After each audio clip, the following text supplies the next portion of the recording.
Why is that? I associate that with more like Joyzy. I don't know. My mom was from Jersey, and my mom was from Jersey too. Really? Yeah, I think that's why we understand each other on a cellular level. Yeah. That makes so much sense. It's because when your mom screams, it shakes a deep fear in you, like Tony Soprano is gonna get you. When your spine starts to shiver. Yeah. You kick that accent, man, and like you know that there's like a mafia trail somewhere in your family line. You know what? My family was kind of weird like that. I don't know, but I don't think I want to know.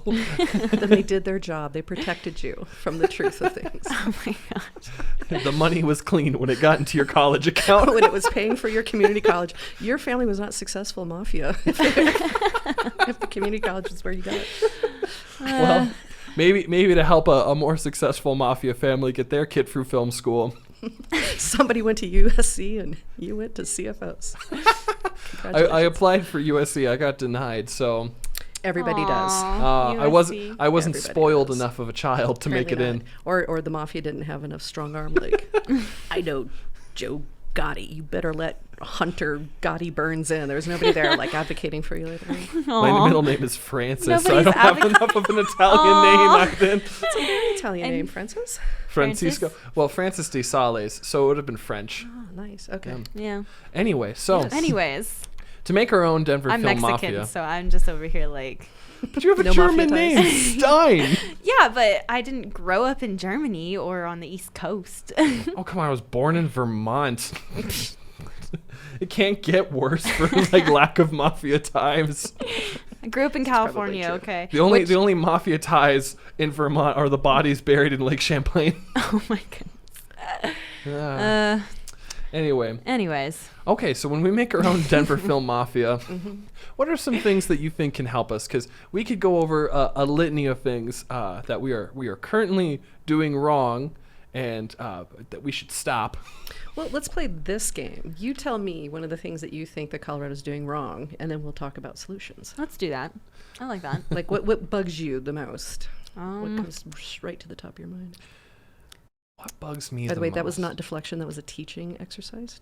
She's teaching I'm us. teaching. I get to be in her class. Well, Julia, since you're this podcast star student, why don't you go first? I am like the student in this. Okay, let's see. We all are.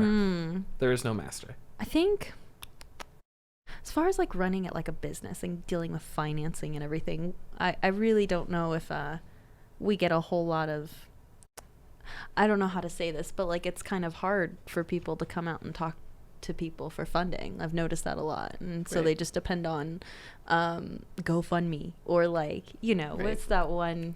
There's a couple of them. Seed and Indiegogo, Spark. and all those campaigns. Instead of going straight to the people who are willing to fund these kind of projects, how do you think we can improve there? This is the question I always get. Yeah, I had a feeling. Yeah. What do you think? Well, I've seen some producers be a little smarter, and they get through. They maybe have like a stash of clients because they're working people, and maybe they host a little fundraiser from their limited clientele. But I've noticed that we're a state where, say, I make horror movies. Why am I not going to Telluride Horror and pitching in one way or another? Why aren't I?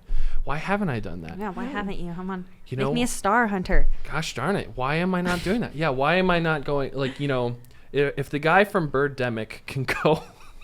Birdemic? Oh, you if you haven't heard this story, the guy from Birdemic, he didn't get into Park City, Sundance. So what he did was he was like, how could my movie Birdemic not get into Sundance? So he took his car and plastered it with like paper mache birds and drove up and down Park City, handing out flyers and going on like the loudspeaker he installed in his car, being like, put my movie where it belongs in Sundance. So you got 2 a.m. showing at Sundance. Like, Nice. that takes balls if nothing else. Yeah. So like, why aren't we going to Telluride Horror and meeting people, getting to know the community that's like going to Telluride Horror, getting them on your Instagram, and then being like, we're making this. If anything else, it's a smarter way to make an Indiegogo work, or at least target your audience a little better. And then why are we depending on Colorado money? Because your Indiegogo stretches as far as people you know. And as far as I know, no one in Colorado seems to know anyone in Hollywood. That's at least the impression we give. It's pretty limited. So why aren't we like trying to fundraise in places that, you know, Where the money is? Where the money is. Yeah. Fascinating. What a I like that. fascinating idea. I like Yeah, that. like, you know, or at least go to Douglas County and beg those people in Castle Pines to give you money. Not that I have thought about that or could get Highlands through the Ranch. security gates. Which they install just for you. They're like, here comes the guy in the chicken car again. He's like, oh no, he's going to try to get to the guy who owns Remax's house. All the Remax houses. So did that guy get distribution? The Birdemic dude? You got a sequel. He got a sequel. he So it got was a successful. sequel. Yeah, if Nice. we could It's like a John Waters technique, what he pulled there. That's old school. I like that. Yeah. tell us more about that. What happened with John Waters? He was just the king of the shtick. Yeah. So we know him doing like Hairspray and Crybaby when Johnny Depp was young and Johnny Depp. Wasn't drinking mega pints every day. I cannot speak to what Johnny Depp is currently involved in. Stepping away. Not currently. You know what? He is pretty litigious.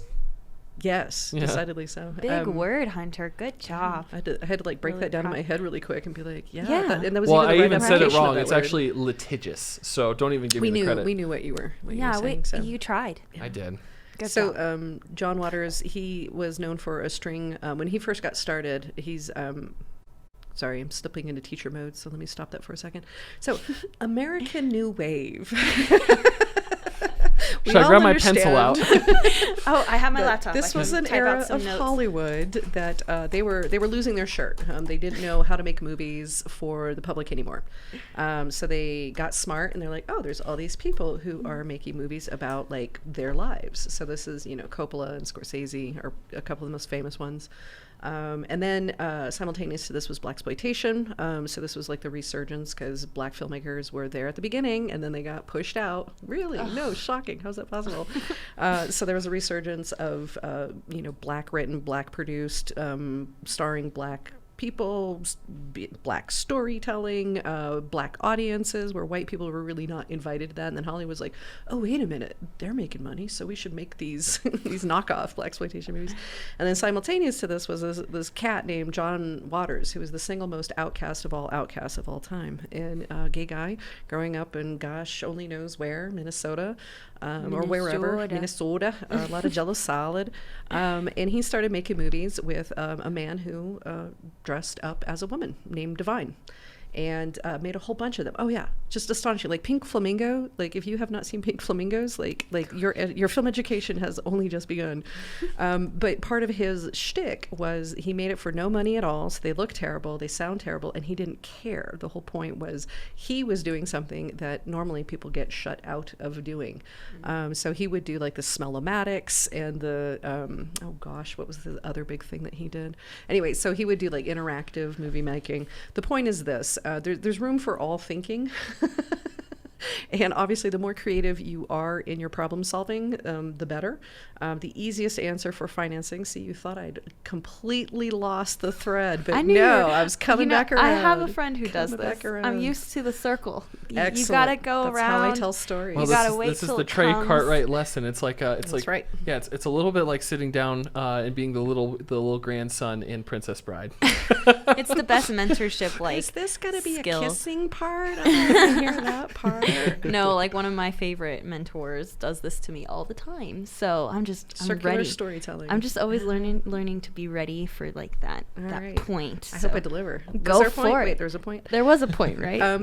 So here's fundamentally what I think is going on in Colorado funding wise. So funding movies is what we're exclusively talking about here. So Colorado for a very long time was number one in philanthropy in the nation, which is amazing. There's a ton of money here, you guys. There's a ton of money. And there's also a lot of people who invest in the arts.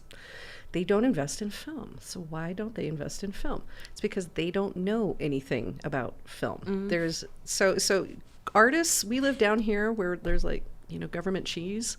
You know, and nothing wrong with government cheese, man. I grew up on it. Me too. we're over here doing the scrappy work of speaking on behalf of our society, and unfortunately it doesn't pay a ton. And then you have a lot of folks over here who are doing whatever it is that they're doing, but they're killing it at the capitalist game, and that's awesome. But they're not necessarily in a position to understand how to be a good partner to filmmakers. And filmmakers, because we're never in those circles, like we're not going to charity dinners for $2,500 a table. This is just not our scene. So there's a space. I'm trying to look at my shot out the corner of my window. Where's my hands? There's this space that the rich people are existing over here. We're existing way over here. So how do you create the bridge? I don't know who that person is. You talked about Art Thomas. He and I we built an organization in 2018 that was specifically built to take this knowledge to wealth managers, to say, look, you have people who are going to be willing to, flush $2 million down the toilet, because that's really what happens when you finance a film. But how fun is it? Like, of all the things that you could do to flush $2 million, like making a movie would be cool, right? And then to educate the people who know how to invest in lots of other spaces, but they don't know how to invest safely and smartly in film, to teach them what to look for. This is how to be a good partner, a good economic partner. Then you come over here to these film people. Who are they? Who are they? These hooligans over here who are eating their government cheese in the alleys. You teach them how to do things like distribute.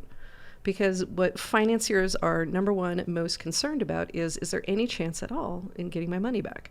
So this is one of the things that I've noticed that doesn't get taught in Colorado. You don't make a move. You don't even finish your script until you know what your distribution path is. You design your script for your resources and for how to reach an audience. A lot of Coloradans never get to that point, you guys. My big joke, and it's not a joke at all, because Hunter knows most of my jokes are not funny at all. They're just sad and tragic. On any given weekend, Colorado has like 5 films that are being shot. 0 makes it to an audience, because they thought that distribution was something you thought about later on. Yeah. Think about it early, make your relationships with your sales agents, go out to AFM in LA, like pretend like this is for real. Pretend like if you're going to spend a lot of money that somebody's going to give you, that you're going to do a really good job of getting it into the marketplace. Go learn that aspect. And then come back, and then hopefully the idea is that some of these wealthy people will say, you're serious. Oh my gosh, you're really serious. You know how to not just light my money on fire. Awesome. I want to work with you. So everybody's got to raise their game, is what I'm saying. And we haven't yet figured out what kind of a program it would take to get all of these people in a room together. By the way, there's a word for it, and you know this word. It's called an incubator. Colorado needs an incubator. Nobody's doing it. All right. Time there to you be go. an incubator. Done. Time for an incubator. Time to be an incubator. Well, I have another question for you. All right. And this might sound kind of funny coming from me. Colorado seems to have one certain problem I've seen over and over. Oh my God, I couldn't guess. And I mean, over I again. seriously couldn't guess. Yeah. I'm on the edge of my seat. What is it? It's a surplus of white men. So I've noticed people who do get money or do seem to have their little cabal of frat boys together seem to be the ones that actually get the cheese, right? Dude, I can't fix racism. I can't fix sexism. But keep going. So, well, if we can't fix those two problems, and those are ongoing issues, and maybe companies like Grand Design Inc. will help raise up black voices. And Nicely done. Thank you. Sliding in that plug. Gotta love the plugs. You didn't teach me nothing in that class, baby. You always had the schmooze. Luckily, we have 2 more plugs man, left go. right over there in case you need them. Anyway, so maybe with companies like Grand Design Inc., we can raise up more black and female voices, as well as like Chicano X and Latin voices too, and LGBT voices. It's Pride Month. Let's talk about it. But what can we do as a society and say, like, well, let's not just make it so that only a certain type of movie gets made. Colorado wants to be a diverse community, but we want to make sure we're not just white led while we're doing that. Okay, so I'm very much appreciating that you're bringing this up. So when I was a part of Women in Film and Media Colorado, our mandate was, Guys were welcome, of course they were. But our mandate was to have women, female identifying people, educating each other and making product together, staging events on each other's behalf, trying to raise up, right? Because there's this massive gap. When you look at film schools and you look at the attrition rate of female students, it's ghastly and it's disgusting. And they're leaving because of the bro culture. That happens at some film schools, right? Mm-hmm. So women are stepping out rather than indoor harassment, et cetera. They are stepping out of an educational opportunity. And then when you go into the business place, you have, I forget which bias this is. Is it confirmation bias, where you basically just hire the person who looks like you? And it's only something that we have been shining a spotlight on fairly recently after the Me Too movement. And I remember when that first happened, it's like, oh, how is this going to change everything? Every panel I was on, this is the question that I got is, how is Me Too going to change this? And I was like, give it 5 years and show me the numbers. Are women being hired? Are they being given opportunities? Are they getting promoted? Are they in decision-making places? Now, the good news is more women than ever are being hired. Also, people of color, BIPOC, and LGBTQIA. I got to tell you guys, LA is super integrated. They never had a problem hiring gay people. You had to hide it, but they were, but then you get something like in 2022. I just watched Fire Island last night on Hulu.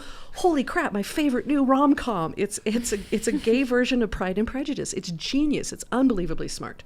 Also, it's all the things that we love about Fire Island.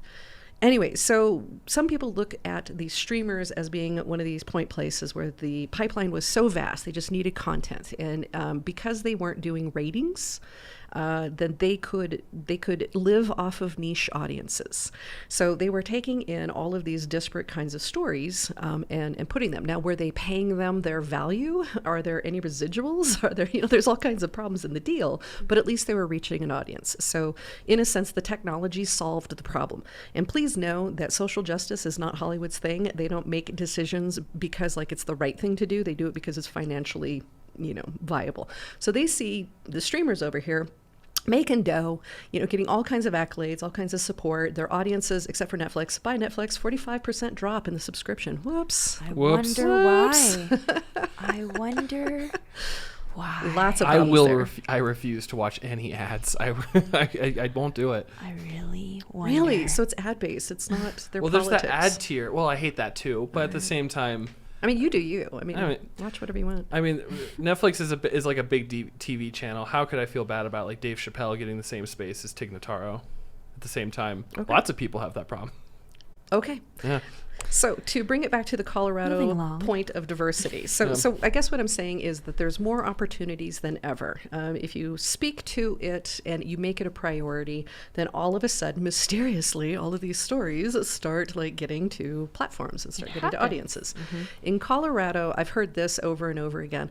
Well, and by the way, this is not a film industry specific thing. This is across all industries where they're we would hire diverse, but the people who are sending in their resumes just aren't people of color, or they're not women or whatever.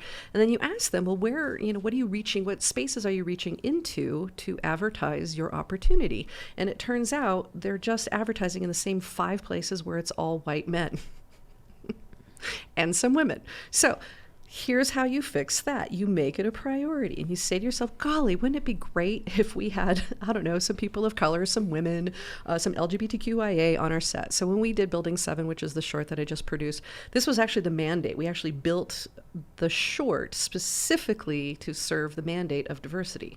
So we purposefully went out and talked to writers and directors who were people of color, and then we picked whoever story we liked the best. The casting crew, the cast was 100% Black people, and the crew was 80% people of color, women, LGBTQIA, because that is a personal mandate for me. I will never make anything that doesn't involve diversity. I can't. It's not in my DNA to not be looking to do this. But part of the problem is you have to know that they're out there, you have to know where to look, and you have to make the effort to do this. So to say that, well, there just aren't any qualified women, there just aren't any qualified, Black people or Latinos or Asians is nonsense. We've worked with a lot of amazing women on set, and if anyone were to ever say that, I'd be very, very unhappy. Well, not just that, Julia. We have the same mandate for Homecoming, the feature we're producing right now. Mm-hmm. 50% of the crew, Black, Hispanic, and Native American. Nice. And I'm the other And we have 50. Satoshi. And you're the It's other a 50%. Well, the other 50%. And he's the one white male in the whole. That's the how I like my producer. sets to work. Actually, you know what? I think I am the one white guy. You are, yeah. Well done. You know No, what? other than Danny. Oh, you know what? Yeah, that's right. Okay. Yeah. You know what? I did it. Gosh darn it. Here we go. It's okay. But really, you know what? I don't even know if it was intentional at the beginning, but when I saw that we had the best crew and we had the most diverse group of opinions and we were getting the best results, I knew we made the right decision. Right, Julia? I agree. And I have noticed we've seen sets with the same kind of person. Demographics. Haircuts, in eye different color. screens on Zoom. Beards. It's just endless beards. Something Colorado's about beards. awash in beards. And it does feel like, I don't know, when you have to be open to meeting people at different, And here's the Yeah. thing, you don't have to be anything. Because you can get away with whatever you want. Yeah, You honestly. get to run your business the way you want to. It's so It would true. be super neat if more people were like, hey, it'd be great to have alternative perspectives in here. Like, I know it's in my head, and chances are it's going to be in the same head as, well, that's trying to find somebody who has my education and my background is a little bit trickier, but like we all have the same cultural, points. So I imagine somebody who's just coming into the marketplace, who's a white person who maybe went to the same school, like they're going to have a lot of the same cultural things. You actually have to like make a point to expand your horizons. It's so Remember when true. I was at that one school, whose name will not be mentioned at the moment. I was actually in a faculty meeting because I've taught at so many places, and this has been an ongoing thing where the white male faculty would be like, well, I mean, I would teach women directors, but I just can't find any. Well, I would teach black directors, but I just can't find any. So I would write like emails giving them list. Well, try this person, try this. And I became like this resource where people would be like, hey, don't tell anyone, but like, I don't like, give me some thoughts of like how to round out my syllabus. And I was always happy to do that because at least they were asking. So first you have to point it out. And then secondly, Yeah. they have to care. And I don't know how to make people care about this, quite simply. I do want to say when I grew up in California and then I moved to Texas. And oddly enough, Sorry in about that. Dallas, so in California, and I was in the Valley, so there's a lot of Hispanic culture around me. And I grew up around like a lot of really great culture as far as Hispanics, wonderful taco trucks, loved them to death. Oh. But then I go to Coppell, Texas, and there's a ton of people from the Middle East. Mm-hmm. And I was shocked, and I did not know that they were Middle Eastern, and so I thought they were Mexican. So when I heard these weird accents and stuff, it was like I had to be intentional. I had to say, hey, like, I thought you were Mexican, like not literally, but like get to know their family, get to know what they like, where they came from. Then next thing you know, their moms would be sending me like really amazing Indian food at lunch. So it's really just like learning. Don't make the connection. Just walk away. What is really good. Indian and Middle Eastern are two different things, my love. Oh, really? Yes. I thought Middle East was like. Indian's its own subcontinent. Oh. India's Asian. Well, they also were in Arabia and like places like that too. Yeah. Arabia. By the way, did you know that Dubai is only 12% local residents? It's 88% expats. Can you believe That's that? amazing to me. It's like Paris Wow. post World War One. So another fun fact, we give Texas all kinds of, flack. They actually take in more refugees than any other state in the nation. That's so And amazing. they help set them up, when they don't have anywhere else to go, especially in America. Yeah. Texas will take them in and help get them rolling. Yeah, they have full out communities there of like, and they'll be able to like speak Telugu and like some of the languages that they grew up with their neighbors. And I thought that was so cool. We have that here in Colorado too. It's called Aurora. I was just at Mango I didn't House know. last night, and Yeah. I sampled all of the world's cuisine in one walk around a warehouse. I love that. Where's that? Mango House is remarkably close to the People's Building. Shout out to the People's Building, best venue in Aurora. You walk down Colfax, and it's set up by a doctor, and he wanted to set up a doctor's office on that specific part of Colfax, and then he had to buy a warehouse to do it.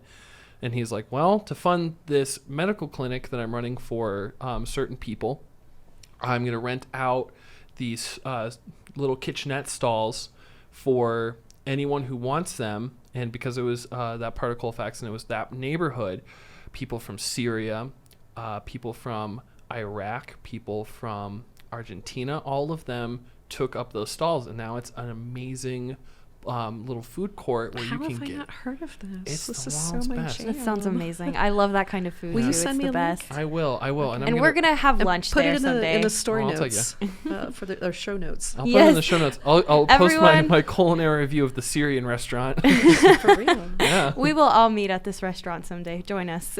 That's where we'll have our little Aurora film meetup one day. Yes. Oh, that would be so cool. Yeah. Okay. Well, we have talked a lot, and I think it's time to learn a little bit more about Trai and her students. Don't you think so? Oh, well, as long as we bleep out the bad parts. All right. About me, of course. About me, the bad parts. We don't have to. No, that's the part that's not bleeped out. We want to hear all about Hunter's terrible time as a student. So we're gonna call this the worst students, but we're not gonna name names. We don't need to do that. All right. What's the worst question you've ever gotten from a student? I mean, there's no wrong questions. Okay, I have exactly. No, I've but got there exactly. is. And I still give them crap about it when I see them. So one of my, so I'm a writing teacher, and writers are some of the most evolved and spectacular and interesting and creative people on the planet.